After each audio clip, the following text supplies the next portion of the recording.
Seorang anggota polis maut selepas sebuah pacuan 4 roda disyaki dipandu pemandu mabuk merempuh sekatan jalan Ops COVID-19 di Plaza Tol Kajang Selatan Lebuh Raya Lekas pada awal pagi 3 Mei 2020.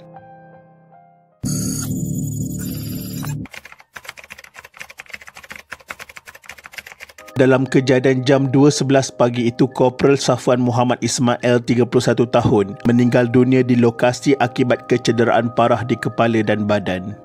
Susulan rempuhan yang berlaku itu, kenderaan pacuan 4 roda terbabit dipercayai turut terbalik dan menghempap mangsa. Ketua Polis Daerah Kajang Asisten Komisioner Muhammad Zaid Hassan berkata, ketika kejadian mangsa bersama beberapa anggota lain sedang bertugas menjaga kawalan SJR berkenaan. Nahas berlaku apabila sebuah Toyota Hilux dipandu seorang lelaki berusia 44 tahun merempuh anggota terbabit dan kenderaan polis yang berada di lokasi kejadian. Allahyarham Korporal Safwan Muhammad Ismail yang bertugas di sekatan jalan raya di Plaza Tol Kajang Selatan, Lebuh Raya Kajang Seremban Lekas, maut selepas dilanggar sebuah pacuan 4 roda yang dipandu seorang lelaki yang disyaki mabuk. Laporan berhubung kejadian itu sudah dibuat oleh penyelia SJR berkenaan, namun pemandu Hilux masih belum berbuat demikian. Siasatan nahas itu sedang dijalankan mengikut Seksyen 41-1 Akta Pengangkutan Jalan APJ 1987. Allahyarham yang berasal dari Ipoh Perak adalah anggota di bahagian pendakwaan dan undang-undang D5 Jabatan Siasatan Jenayah JSJ Ibu Pejabat Polis Daerah IPD Kajang. Jenazah mangsa dihantar ke Jabatan Forensik Hospital Serdang untuk urusan bedah siasat. Suspek yang cedera dalam kejadian itu turut dihantar ke hospital sama untuk rawatan. Dalam pada itu, berita dan gambar kemalangan yang menimpa anggota polis terbabit mula viral di media sosial dan sebahagian netizen kesal dengan tindakan segelintir individu yang melanggar perintah kawalan pergerakan PKP dan mengambil kesempatan selepas perintah itu dilonggarkan oleh kerajaan. Selain itu, netizen turut meminta hukuman berat dikenakan terhadap suspek sekiranya benar pemandu berkenaan memandu dalam keadaan mabuk sehingga menyebabkan berlaku kemalangan maut.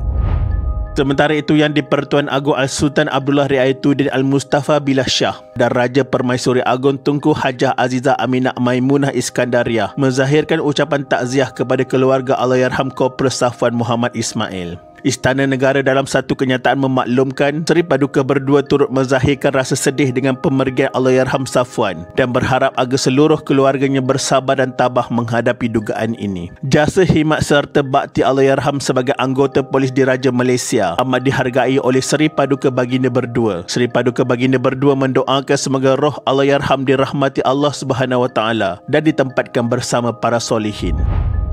Pada 4 Mei 2020, jenazah Allahyarham selamat dikebumikan di tanah perkuburan Islam Kampung Bakar Bata jam 6 pagi sejurus selesai azan subuh. Terdahulu, jenazah tiba jam 5.20 pagi dengan van jenazah milik Polis Diraja Malaysia PDRM dengan diiringi 25 kenderaan dari Hospital Serdang. Suasana di tanah perkuburan diselubungi pilu dengan alunan bacaan Yasin oleh ahli keluarga yang tiba pada jam 4 pagi. Lebih 300 penduduk kampung, anggota polis dan rakan-rakan yang hadir mengiringi jenazah hadir memberi penghormatan terakhir Komandan 69 Komando PGK Senior Assistant Commissioner Abdul Razak Yusof dan Ketua Jabatan Siasatan Jenayah Selangor Datuk Fazil Ahmad. Ibunya Noriza Matsani yang bertolak mengiringi arwah dari Serdang kelihatan sayu ketika menyertai majlis tahlil untuk arwah. Keluarga Allahyarham reda dengan kehilangan ahli keluarga mereka ketika bertugas. Sebagai keluarga polis, mereka sangat memahami tugas serta tanggungjawab Allahyarham Korporal Safwan Muhammad Ismail dan kemungkinan-kemungkinan yang boleh berlaku. Namun bagi Sarjan Besara Muhammad Ismail Osman yang juga bapa Allahyarham, keluarganya bagaimanapun sedikit terkilan kerana kejadian berlaku ketika perintah kawalan pergerakan di mana orang ramai sepatutnya duduk di rumah bukannya berada di jalan raya. Kali terakhir Allahyarham berjumpa keluarga ialah pada hari pertama Ramadan ketika pulang untuk melawat bapanya yang dirawat di Hospital Raja Permaisuri Bainun di Ipoh kerana masalah jantung.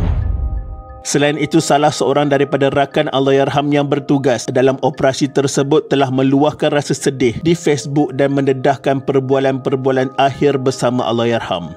Dalam perbualan mereka, Allahyarham ada memaklumkan bahawa hari ini merupakan hari terakhir mereka mengawal lalu lintas di situ dan keesokannya akan berpindah ke tempat lain. Namun siapa sangka, rupa-rupanya itu perbualan terakhir mereka dan Allahyarham benar-benar pindah dan tidak kembali lagi. Dalam coretan tersebut juga sumber turut mengucapkan terima kasih di atas jasa dan bakti arwah yang berkorban tenaga dan masa demi negara serta masyarakat.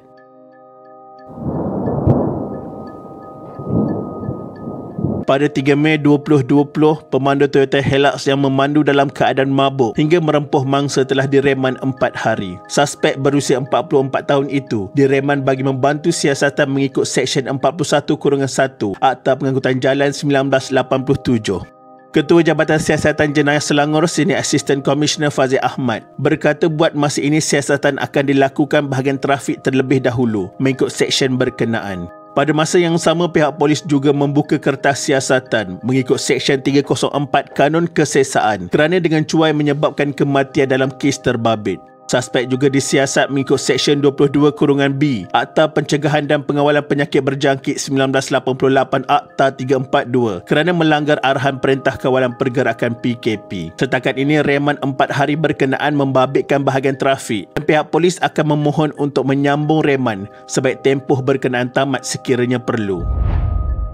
Pada 8 Mei 2020, suspek ditahan semula selepas tempoh remannya sepatutnya tamat. Suspek ditahan semula bagi membantu siasatan mengikut Seksyen 304B Kanun Kesesaan iaitu menyebabkan kematian mangsa tanpa niat.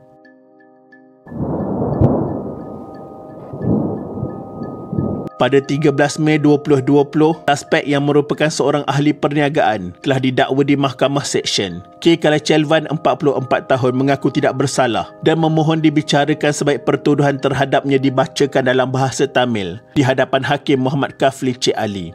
Berdasarkan kertas pertuduhan, Kalachelvan didakwa memandu di bawah pengaruh alkohol sehingga menyebabkan kematian Korporal Safwan Muhammad Ismail. Dia didakwa mengikut Seksyen 44-1-B Akta Pengangkutan Jalan 1987 yang memperuntukkan hukuman penjara maksimum 10 tahun dan denda jika sabit kesalahan. Kalachelvan turut didakwa tidak mematuhi isyarat diberikan polis yang menghendakinya berhenti sebelum sampai di sekatan itu di tempat dan masa sama dan dituduh mengikut Seksyen 26-2 Akta Polis 1967 yang boleh dihukum penjara 12 bulan atau denda atau kedua-duanya.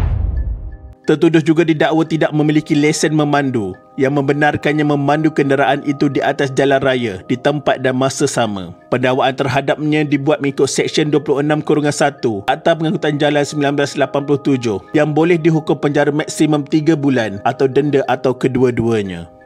Terdahulu, Timbalan Pendakwa Raya Norhana Sahad menawarkan jaminan RM30,000 dengan seorang penjamin terhadap tertuduh. Bagaimanapun, Kalachelvan dalam rayuannya menerusi peguam, Muhammad Haijan Omar memohon dikenakan jaminan ringan dengan alasan penanggung tunggal keluarga dan mempunyai anak kecil.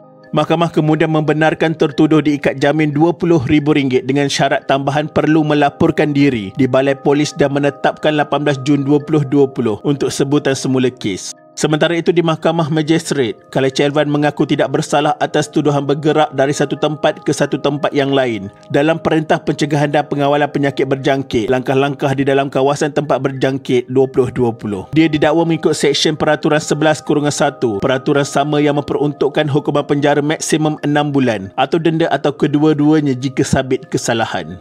Terdahulu, Timbalan Pendakwa Raya Muhammad Hairul Ikram Khairuddin menawarkan ikat jamin RM10,000 dengan seorang penjamin terhadap tertuduh. Sementara itu, anggota polis Allahyarham Korporal Safwan Muhammad Ismail dinaikkan pangkat sarjan berkuat kuasa 3 Mei 2020. Menteri Dalam Negeri Datuk Seri Hamzah Zainuddin berkata, kenaikan pangkat sarjan secara postumus bagi mengiktiraf dan menghargai jasa Allahyarham, memberi komitmen penuh sebagai anggota barisan hadapan bagi menangani COVID-19. Suruhanjaya Perkhidmatan Polis SPP yang bersidang bersetuju memberikan pangkat sarjan kepada Allahyarham. Mengikut rekod, Allahyarham menyertai pasukan polis pada 1 Mei 2009 dan bertugas di bahagian siasatan jenayah Ibu Pejabat Polis Daerah IPD Kajang Kontijen Selangor. Kes ini masih lagi berjalan di mahkamah. Kita mendoakan supaya Allah SWT mengampunkan segala dosa Allahyarham dan menempatkan beliau dalam kalangan orang-orang yang beriman. Sesungguhnya beliau adalah anggota biasa, tetapi kematiannya amat luar biasa demi negara tercinta. Al-Fatihah. Allahyarham Korporal Safwan Muhammad Ismail. Sekian, terima kasih.